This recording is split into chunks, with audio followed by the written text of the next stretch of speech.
विद्यार्थी मित्रांनो नमस्कार. ITI इलेक्ट्रिकल ई स्टडी या चॅनलवरती आपले सर्वांचे हार्दिक स्वागत आहे.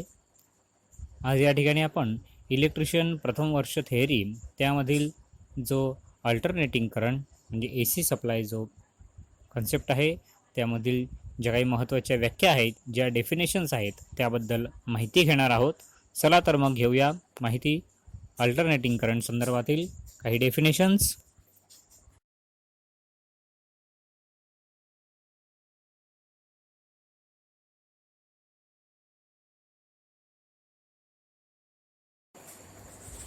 आपण माहिती घेऊया ते म्हणजे सायकल. सायकल म्हणजे काय तर AC सप्लायमधला व्होल्टेज किंवा करंट, AC सप्लायमधील व्होल्टेज किंवा करंट यांचा जो संपूर्ण एक फेरा आहे त्या संपूर्ण एका फेऱ्याला आपण सायकल असं म्हणत असतो. AC सप्लायमधील व्होल्टेज किंवा करंट यांच्यामधला जो संपूर्ण एक फेरा आहे त्या संपूर्ण एका फेऱ्याला आपण सायकल असं म्हणत असतो. AC सप्लायची निर्मिती होत असताना एक कंडक्टर हा दोन पोलच्या चुंबकीय क्षेत्रामधून जेव्हा फिरतो तेव्हा त्या कंडक्टरचा एक फेरा हा पूर्ण होत असतो. तेव्हा त्या ठिकाणी व्होल्टेज आणि जो करंट आहे त्या करंटचा देखील या ठिकाणी फेरा पूर्ण होतो. अशा एका फेऱ्यामध्ये करंट किंवा व्होल्टेज त्यांची दिशा ही दोनदा बदलत असतात. पहिल्या अर्ध्या फेऱ्यामध्ये त्यांची दिशा ही पुढच्या अर्ध्या फेऱ्याच्या विरुद्ध असते, म्हणजे एकमेकांच्या विरुद्ध या ठिकाणी त्यांची दिशा असते. आपण बघत आहोत सायकल ही AC सप्लायमधील व्होल्टेज किंवा करंट यांचा जो संपूर्ण एक फेरा आहे त्या संपूर्ण एका फेऱ्याला आपण सायकल असं म्हणतो.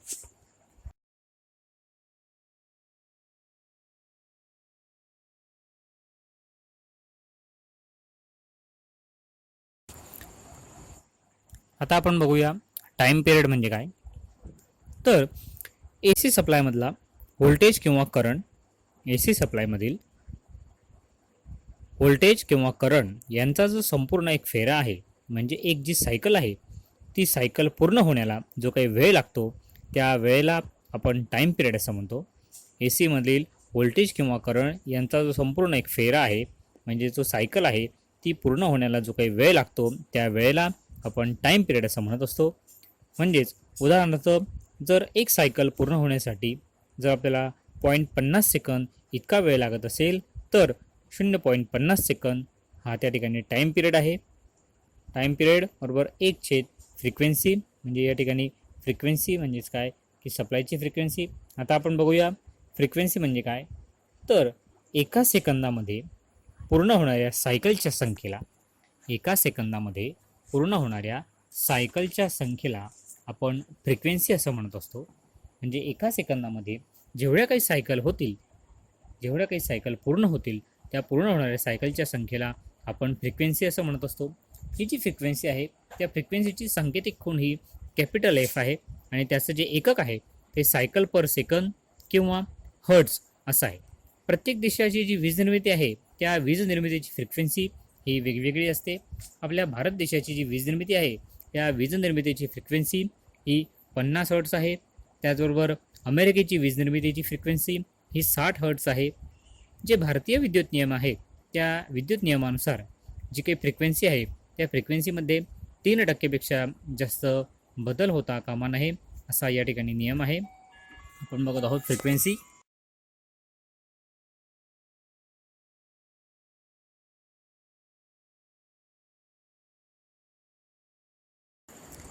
आता आपण बघूया पीक किंमत म्हणजेच पीक व्हॅल्यू. AC सप्लायमधील व्होल्टेज किंवा करंट, AC सप्लायमधील व्होल्टेज किंवा करंट यांच्या एका सायकलमधील जी काही जास्तीत जास्त किंमत असते, AC सप्लायमधील व्होल्टेज किंवा करंट यांची जी एक सायकल आहे त्या सायकलमधील जी काही जास्तीत जास्त किंमत आहे त्या किमतीला आपण पीक किंमत किंवा पीक व्हॅल्यू असं म्हणत असतो. त्यालाच आपण ॲम्प्लिट्यूड असं देखील म्हणत असतो. कोणत्याही AC सप्लायवर जे चालणारे मशीन आहे ते मशीन डिझाईन करत असताना आपल्याला जी पीक व्हॅल्यू आहे ती पीक व्हॅल्यू या ठिकाणी लक्षात घ्यावी लागते. त्यानंतर बघूया आपण की क्षणिक किंमत. क्षणिक किंमत म्हणजे काय इन्स्टंटेनियस व्हॅल्यू. AC सप्लायमधील व्होल्टेज किंवा करंट यांच्या एका सायकलमध्ये, AC सप्लायचा व्होल्टेज किंवा करंट यांच्या एका सायकलमध्ये कोणत्याही क्षणाची जी किंमत आहे त्या कोणत्याही क्षणाच्या किमतीला आपण क्षणिक किंमत म्हणजेच इन्स्टंटेनियस व्हॅल्यू असं म्हणत असतो. व्होल्टेजची जी क्षणिक किंमत आहे ती आपण ई या अक्षराने दर्शवतो, तर करंटची जी क्षणिक किंमत आहे ती आपण आय या अक्षराने दर्शवत असतो.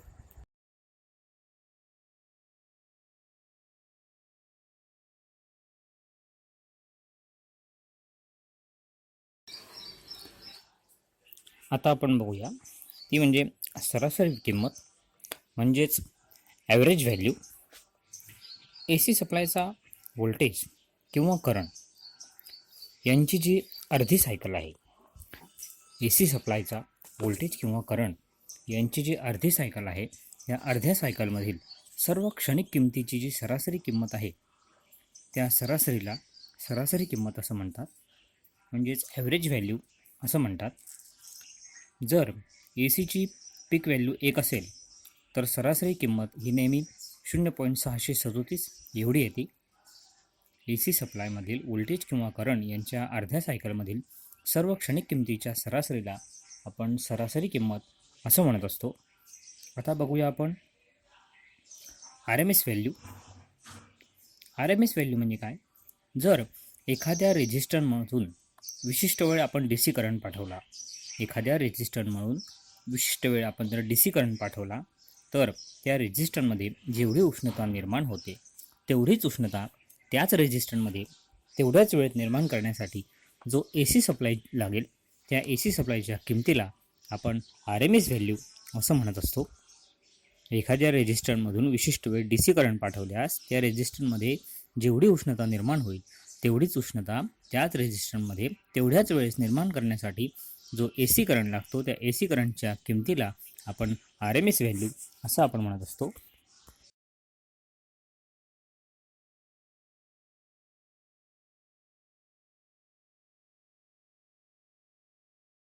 आता आपण बघूया फॉर्म फॅक्टर. फॉर्म फॅक्टर म्हणजे काय? तर आर एम एस व्हॅल्यू आणि average value, R M S value आणि ॲव्हरेज व्हॅल्यू यांचं जे गुणोत्तर आहे त्या गुणोत्तराला आपण फॉर्म फॅक्टर असं म्हणत असतो.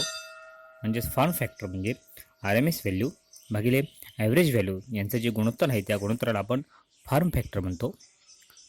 पुढे आहे क्रेस्ट फॅक्टर म्हणजेच पी फॅक्टर. तर पीक व्हॅल्यू आणि आर एम एस व्हॅल्यू यांचं जे गुणोत्तर आहे ह्या गुणोत्तराला आपण क्रेस्ट फॅक्टर असं म्हणत असतो. क्रेस्ट फॅक्टर म्हणजे काय? तर पीक व्हॅल्यू आणि आर एम एस व्हॅल्यू यांचं जे गुणोत्तर आहे त्या गुणोत्तराला आपण क्रेस्ट फॅक्टर असं म्हणतो.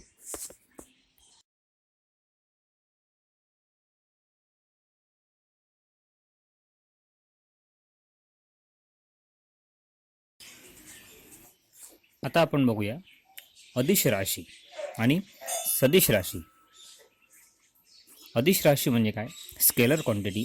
ज्या राशीला किंमत असते परंतु दिशा नसते, ज्या राशीला किंमत असते परंतु दिशा नसते अशा राशीला आपण अदिश राशी असं म्हणत असतो. अदिश राशींमध्ये लांबी, वजन, वेळ अशा ज्या राशी असतात त्या राशींना किंमत असते परंतु दिशा नसते. अशा राशींची जी बेरीज आहे किंवा वजाबाकी आहे ही बीजगणिताच्या पद्धतीने केली जाते. म्हणजेच बेरीज किंवा वजाबाकी करताना फक्त किमतीचा विचार केला जातो, दिशेचा विचार केला जात नाही. म्हणून ज्या राशीला किंमत असते परंतु दिशा नसते अशा राशीला आपण स्केलर क्वांटिटी म्हणजेच अदिश राशी असं म्हणत असतो. नंतर आहे सदिश राशी. सदिश राशी म्हणजे काय? Vector quantity. तर ज्या राशीला स्वतःची किंमत आणि दिशा दोन्ही असते, ज्या राशीला स्वतःची किंमत पण असते आणि दिशा पण असते अशी जी राशी आहे अशा राशीला आपण सदिश राशी म्हणजेच व्हेक्टर क्वांटिटी असं म्हणत असतो. व्हेक्टर क्वांटिटीमध्ये बल, गती, वजन आणि ए सीमधल्या ज्या काही सर्व राशी त्या सर्व राशी या व्हेक्टर क्वांटिटी म्हणजे सदिश राशीमध्ये येतात. सदिश राशी जी आहे ती दाखवण्यासाठी एक आपण रेषा काढून त्यात बाणाचे टोक म्हणजे व्हेक्टर काढले जाते. या रेषेची लांबी म्हणजेच त्या राशीची किंमत असते आणि बाणाचे टोक म्हणजे त्या राशीची दिशा दाखवली जाते. सदिश राशींची बेरीज आणि वजाबाकी करताना त्यांच्या किमतीबरोबर त्यांच्या दिशेचा सुद्धा या ठिकाणी विचार केला जातो. म्हणून सदिश राशी म्हणजे काय? तर ज्या राशीला स्वतःची किंमत पण असते आणि दिशा पण असते अशा राशीला आपण सदिश राशी म्हणजे व्हेक्टर क्वांटिटी असं म्हणत असतो.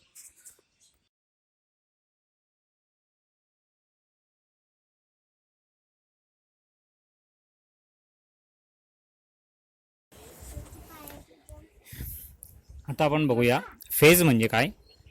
तर AC सायकलमध्ये कोणत्याही क्षणी असलेल्या वेक्टरची ओळख म्हणजेच फेज होय.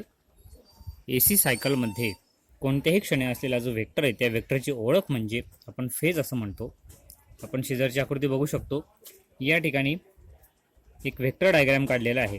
त्या ठिकाणी दोन अल्टरनेटर एकाच वेळी एकाच स्पीडने चालू केल्यास त्या दोन अल्टरनेटरमध्ये निर्माण होणाऱ्या व्होल्टेजच्या सायकल्स या ठिकाणी दाखवल्या आहेत. आपण आकृतीमध्ये बघू शकतो E1 आणि E2 असे दोन अल्टरनेटर एकाच वेळी चालू केल्यास त्यामध्ये निर्माण होणारे जे व्होल्टेज आहे ते E1 आणि E2 ने दाखवले आहे. दोघं अल्टरनेटर एकाच वेळी सुरू होऊन एकाच वेळी जास्तीत जास्त किमतीला जात असतील, तेथून कमीत कमी होऊन एकाच वेळी ज्यावेळी शून्य येत असतील, परंतु त्यांच्या ज्या जास्तीत जास्त किमती आहेत त्या सारख्या असतीलच असं नाही, त्या वेगवेगळ्या देखील असू शकतात, त्या कमी देखील असू शकतात. आता हे जे दोन अल्टरनेटर आहेत ते आपण एकाच वेळेस चालू न करता मागे पुढे सुरू केले तर त्यामध्ये निर्माण होणारे जे व्होल्टेज आहे ते सुद्धा मागे पुढे निर्माण होईल, मागे पुढेच जास्तीत जास्त किमतीला जाईल आणि तिथून मागे पुढेच कमीत कमी किमतीला येऊन शून्यावर येईल. म्हणजेच दोन व्होल्टेजमध्ये जे दोन व्होल्टेज आहे त्या दोन व्होल्टेज म्हणजेच दोन वेक्टर मागे पुढे राहण्यास त्या चालू करण्यासाठी लागणारा जो वेळ असतो तो वेळ कारणीभूत आहे. म्हणजेच दोन व्हेक्टरमध्ये वेळेचा संबंध आहे आणि हाच संबंध आपण फेज या शब्दाने संबोधतो. आता आपण बघूया इन फेज म्हणजे काय. तर ज्यावेळेस AC पद्धतीमध्ये AC सप्लायमध्ये दोन किंवा दोनपेक्षा जास्त AC राशी या एकाच वेळेस शून्यापासून सुरू होऊन एकाच वेळेस मॅक्झिमम किमतीला जात असतील, ज्या दोन्ही राशी आहेत व्होल्टेज किंवा करंट या दोन्ही राशी एकाच वेळेस शून्यापासून सुरू होऊन जर एकाच वेळेस मॅक्झिमम किमतीला जात असतील आणि तेथून एकाच वेळेस कमीत कमी होऊन एकाच वेळेस शून्यावर येत असतील तर त्या AC राशींना आपण इनफेज असं म्हणतो. तर त्या AC राशींना आपण इनफेज असं म्हणत असतो. ज्या इनफेज राशी आहेत त्या इनफेज राशींमध्ये जो फेज डिफरन्स असतो तो फेज डिफरन्स नसतो. आपण या ठिकाणी आकृती बघू शकतो की त्या ठिकाणी E1 आणि E2 या ठिकाणी E1 आणि I असा हा वेव्ह डायग्राम दाखवला आहे. त्या ठिकाणी या दोन्ही राशी आहेत, E म्हणजे व्होल्टेज, I म्हणजे करंट. तर या एकाच वेळेस सुरू होऊन एकाच वेळेस मॅक्झिमम किमतीला जात आहेत आणि एकाच वेळेस या शून्यावर येत आहेत. आता आपण बघूया आउट ऑफ फेज म्हणजे काय. तर AC सप्लाय पद्धतीमध्ये दोन किंवा दोनपेक्षा जास्त राशी या एकाच वेळेस सुरू न होता त्या मागे पुढे सुरू झाल्या, त्या मागे पुढे सुरू होऊन मागे पुढेच मॅक्झिमम किमतीला जात असतील आणि मागे पुढेच शून्यावर येत असतील तर त्या दोन राशींना आपण आउट ऑफ फेज असं म्हणत असतो. या ठिकाणी आपण आकृती बघू शकतो. या ठिकाणी E1 आणि E2 असे आउट ऑफ फेजमध्ये दोन वेक्टर डायग्राम दाखवले आहेत. त्या ठिकाणी E1 हा अगोदर सुरू झाला आहे आणि E2 हा नंतर सुरू झाला आहे. या दोघांमध्ये जवळपास 90 अंशाचे अंतर दाखवले आहे. त्यामध्ये E1 आणि E2 यापेक्षा 90 अंशाचे मागे पुढे लिहिले आहे. म्हणजेच E2 हा E1 पेक्षा 90 अंशाने मागे राहतो. म्हणजेच जर दोन राशी आउट ऑफ फेज असतील तर त्या दोन्ही राशी लॅगिंग किंवा लीडिंग असू शकतात. याला आपण आउट ऑफ फेज म्हणतो.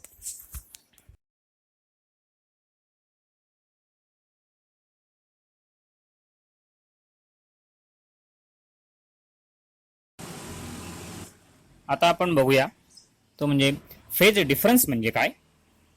तर AC सप्लायमधील व्होल्टेज आणि करंट, AC सप्लायमधील व्होल्टेज आणि करंट यांच्यामध्ये जो काही कोन असतो त्या अंशात्मक कोनाला आपण फेज डिफरन्स असं म्हणत असतो. ज्या इनफेज राशी आहेत त्या इनफेज राशींमधला जो फेज डिफरन्स असतो तो 0 अंशाचा असतो. तर जे आउट ऑफ फेज राशी आहेत त्या आउट ऑफ फेज राशींमधला जो फेज डिफरन्स असतो तो फेज डिफरन्स हा 0 ते 90 अंशाच्या दरम्यानचा असतो. आता आपण बघूया पॉवर फॅक्टर म्हणजे काय. तर AC सर्किटमध्ये व्होल्टेज आणि करंट, AC सर्किटमधील व्होल्टेज आणि करंट यांच्यामधील जो कोन आहे त्या कोनाच्या कोसाइन किमतीला आपण पॉवर फॅक्टर असं म्हणतो. AC सर्किटमधील व्होल्टेज आणि करंट यांच्यामधील जो कोन आहे त्या कोनाच्या कोसाइन किमतीला आपण पॉवर फॅक्टर असं म्हणतो. AC सर्किटमध्ये जे व्होल्टेज आणि करंट आहे त्यांच्यामध्ये जास्तीत जास्त 90 अंशाचा तर कमीत कमी हा 0 अंशाचा फेज डिफरन्स असतो. म्हणजे हा जो फेज डिफरन्स आहे या ठिकाणी 0 ते 90 अंश या दरम्यानचा असतो. मग या ठिकाणी कोसाइन गुणोत्तर आहे, मग cos 90 हा जर 90 अंशाचा असेल तर कॉस 90ची व्हॅल्यू येते 0. त्याचबरोबर कॉस 0, कॉस 0, कॉस 0ची व्हॅल्यू येते 1. म्हणून कोणत्याही सर्किटचा जो पॉवर फॅक्टर आहे हा पॉवर फॅक्टर हा 0 ते 1 या दरम्यानचा असतो.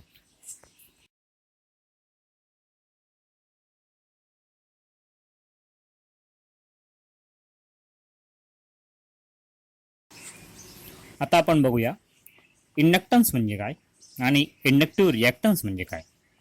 तर इंडक्टन्स म्हणजे काय, एखाद्या कॉईलमधून बदलता करंट वाहत असताना त्या करंटच्या बदलाला जो काही विरोध करण्याचा कॉईलचा जो गुण आहे त्या कॉईलच्या गुणाला आपण इंडक्टन्स म्हणतो. ज्यावेळेस एखाद्या कॉईलला आपण AC सप्लाय देतो, AC सप्लाय दिल्यानंतर त्या कॉईलच्या भोवती बदलता करंट वाहून त्या ठिकाणी ज्या चुंबकीय रेषा निर्माण होतात त्या बदलत्या चुंबकीय रेषा असतात आणि या बदलत्या चुंबकीय रेषा या स्थिर कॉईलकडून कापल्या जातात. त्यामुळे त्या कॉईलकडून त्या चुंबकीय रेषा कापल्या गेल्यामुळे त्या कॉईलमध्ये EMF निर्माण होतो आणि त्या ठिकाणी लेन्झच्या नियमानुसार हा निर्माण होणारा जो EMF आहे तो ज्या कारणामुळे निर्माण होतो त्या कारणालाच तो विरोध करतो. म्हणजेच या कॉईलमध्ये बदलचा जो करंट आहे त्या बदलत्या करंटमुळे EMF निर्माण होतो आणि या करंटच्या बदलाला होणारा जो विरोध आहे तो विरोध म्हणजेच इंडक्टन्स. म्हणून कॉईलमधून ज्यावेळेस बदलता करंट वाहतो तर बदलता करंट वाहत असताना करंटच्या बदलाला विरोध करण्याचा कॉईलचा जो गुण आहे त्यालाच आपण इंडक्टन्स असं म्हणतो. हा जो इंडक्टन्स आहे हा आपण कॅपिटल L या अक्षराने दर्शवतो आणि हा इंडक्टन्स मोजण्याचं जे एकक आहे ते एकक हेनरी आहे आणि हेनरी आपण हे कॅपिटल H या अक्षराने दर्शवतो. आता आपण बघूया 1 हेनरी म्हणजे काय. तर एखाद्या कॉईलमधून 1 अँपिअर प्रति सेकंद प्रति सेकंद या दराने जर AC करंट वाहत असेल तर त्या कॉईलमध्ये सेल्फ इंडक्शननुसार 1 व्होल्ट इतका EMF निर्माण होण्यासाठी जो काही लागणारा विरोध आहे त्याला आपण 1 हेनरी इंडक्टन्स असं म्हणत असतो. कोणतीही जी कॉईल आहे त्या कॉईलचा इंडक्टन्स हा त्या कॉईलचे टर्नची लांबी, कॉईलची जाडी, त्या ठिकाणी वापरलेला कोअरचा क्रॉस सेक्शन एरिया या सगळ्यांवरती हा अवलंबून असतो. आता आपण बघूया इंडक्टिव्ह रिॲक्टन्स म्हणजे काय. तर एखादी कॉईल जर आपण AC सप्लायवर जोडली तर त्या कॉईलमधून AC करंट वाहत असतो आणि त्या करंटला कॉईलकडून जो विरोध होतो त्या विरोधाला आपण इंडक्टिव्ह रिॲक्टन्स असं म्हणत असतो. हा जो इंडक्टिव्ह रिॲक्टन्स आहे हा कॅपिटल XL या अक्षराने दर्शवला जातो आणि त्याचं जे मोजण्याचं एकक आहे इंडक्टिव्ह रिॲक्टन्स मोजण्याचं एकक हे देखील ओहम आहे. कॉईलचा जो इंडक्टिव्ह रिॲक्टन्स आहे हा सप्लाय फ्रिक्वेन्सी आणि कॉईलचा इंडक्टन्स या दोघांच्या समप्रमाणात असतो. कोणत्याही कॉईलचा इंडक्टिव्ह रिॲक्टन्स जो आहे हा त्या ठिकाणी असलेली सप्लायची फ्रिक्वेन्सी आणि कॉईलचा इंडक्टन्स याच्या समप्रमाणात असतो. म्हणून जो इंडक्टिव्ह रिॲक्टन्स आहे तो या खालील सूत्राने शोधला जातो की इंडक्टिव्ह रिॲक्टन्स म्हणजे XL बरोबर 2πfL. मग या ठिकाणी XL म्हणजे काय तर इंडक्टिव्ह रिॲक्टन्स ओहममध्ये, F म्हणजे काय तर सप्लाय फ्रिक्वेन्सी हर्ट्झमध्ये, L म्हणजे काय तर इंडक्टन्स हेनरीमध्ये. म्हणून इंडक्टिव्ह रिॲक्टन्स जे मोजण्याचं सूत्र आहे ते म्हणजे XL इंडक्टिव्ह रिॲक्टन्स बरोबर 2πfL.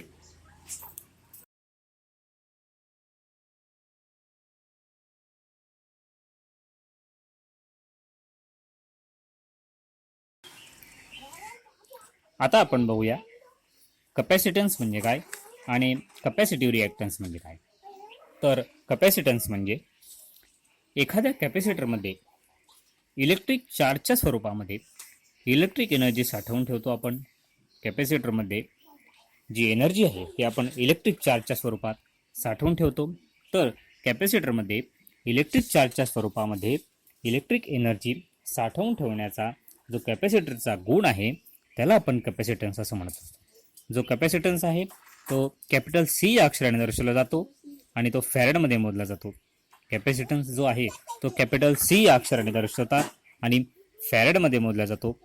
कॅपॅसिटरमध्ये साठवलेला चार्ज हा कुलोममध्ये मोजला जातो आणि कॅपिटल Q या अक्षराने दर्शवला जातो. कॅपॅसिटन्स शोधण्याचं जे सूत्र आहे ते म्हणजे C बरोबर Q भागिले V. म्हणून कॅपॅसिटन्स हा फॅरेडमध्ये, चार्ज हा कुलोममध्ये आणि V म्हणजे कॅपॅसिटर भोवती असलेलं जे व्होल्टेज आहे ते व्होल्टमध्ये. आता आपण बघू कॅपॅसिटन्स मोजण्याचं जे एकक आहे फॅरेड. तर फॅरेड म्हणजे काय, तर एखाद्या कॅपॅसिटरमध्ये 1 ॲम्पियर प्रति सेकंद या दराने जर AC करंट पाठवला असता, तो कॅपॅसिटर जर 1 व्होल्टेज निर्माण करत असल्यास त्या कॅपॅसिटरचा कॅपॅसिटन्स हा 1 फॅरेड असतो. एखाद्या कॅपॅसिटरमध्ये 1 ॲम्पियर प्रति सेकंद या दराने AC करंट पाठवल्यास तो कॅपॅसिटर जर 1 व्होल्टेज निर्माण करत असेल तर त्या कॅपॅसिटरचा कॅपॅसिटन्स हा 1 फॅरेड असतो. फॅरेड हे मोठं एकक आहे. रोजच्या वापरामध्ये आपण फॅरेडच्या ऐवजी मायक्रोफॅरेड, पिकोफॅरेड असे एकक वापरत असतो. आता आपण बघूया कॅपॅसिटिव्ह रिॲक्टन्स म्हणजे काय. तर कॅपॅसिटरला AC सप्लाय दिल्यानंतर कॅपॅसिटरकडून करंटला जो काही विरोध होतो त्या विरोधाला आपण कॅपॅसिटिव्ह रिॲक्टन्स असं म्हणतो. हा जो कॅपॅसिटिव्ह रिॲक्टन्स आहे हा कॅपिटल XC या अक्षराने दर्शवतात आणि हा देखील ओहममध्ये मोजला जातो. म्हणून या ठिकाणी कॅपॅसिटिव्ह रिॲक्टन्स मोजण्यासाठी जे सूत्र आहे ते म्हणजे XC बरोबर 1/2πfc. या ठिकाणी XC म्हणजे कॅपॅसिटिव्ह रिॲक्टन्स, F म्हणजे सप्लाय फ्रिक्वेन्सी हर्ट्समध्ये आणि C म्हणजे कॅपॅसिटन्स फॅरेडमध्ये. या ठिकाणी आपण बघू शकतो की कॅपॅसिटिव्ह रिॲक्टन्स हा फ्रिक्वेन्सी आणि कॅपॅसिटन्स याच्या व्यस्त प्रमाणात बदलतो. म्हणजे फ्रिक्वेन्सी जर या ठिकाणी दुप्पट झाली तर कॅपॅसिटिव्ह रिॲक्टन्स हा निम्मा होतो आणि कॅपॅसिटन्स जर दुप्पट झाला तर कॅपॅसिटिव्ह रिॲक्टन्स हा निम्मा होतो. या पद्धतीचा हा कॅपॅसिटन्स आणि कॅपॅसिटिव्ह रिॲक्टन्स आहे.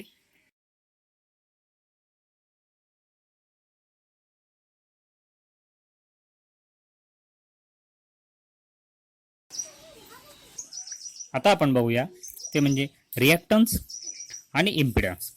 तर रिॲक्टन्स म्हणजे काय, तर जे AC सर्किट आहे त्या AC सर्किटमध्ये इंडक्टिव्ह रिॲक्टन्स आणि कॅपॅसिटिव्ह रिॲक्टन्स, AC सर्किटमध्ये असणाऱ्या इंडक्टिव्ह रिॲक्टन्स आणि कॅपॅसिटिव्ह रिॲक्टन्स यांच्या परिणामी विरोधाला आपण रिॲक्टन्स असं म्हणतो. जो रिॲक्टन्स आहे हा कॅपिटल X या अक्षराने दर्शवतात आणि ओहममध्ये मोजला जातो. तर जो रिॲक्टन्स आहे तो पुढील सूत्राने काढतो आपण. कॅपिटल X बरोबर XL वजा XC म्हणजे इंडक्टिव्ह रिॲक्टन्स वजा कॅपॅसिटिव्ह रिॲक्टन्स किंवा कॅपॅसिटिव्ह रिॲक्टन्स वजा इंडक्टिव्ह रिॲक्टन्स. आता आपण बघूया ते म्हणजे इम्पिडन्स.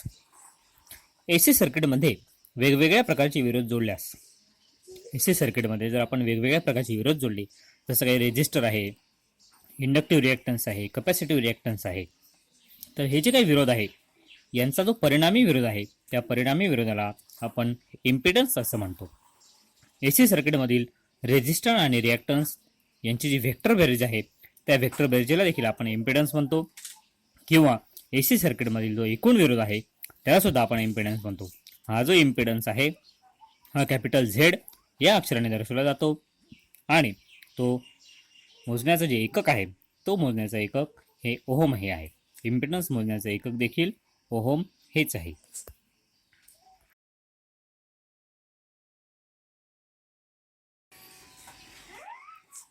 आता आपण या स्लाइडमध्ये AC सप्लायमधील किंवा AC करंटमधील ज्या संदर्भातील त्या संबंधीच्या ज्या व्याख्या आहेत, जसे की सायकल, टाइम पिरियड, फ्रिक्वेन्सी, पीक व्हॅल्यू, क्षणिक व्हॅल्यू, सरासरी किंमत, फॉर्म फॅक्टर, अदिश राशी, सदिश राशी, त्याचबरोबर फेजमधील इन फेज, आउट फेज, त्याचबरोबर phase difference, power factor, inductance, inductive reactance, capacitive reactance आणि रिॲक्टन्स आणि इम्पिडन्स या संबंधीची थोडक्यात माहिती घेतली. धन्यवाद.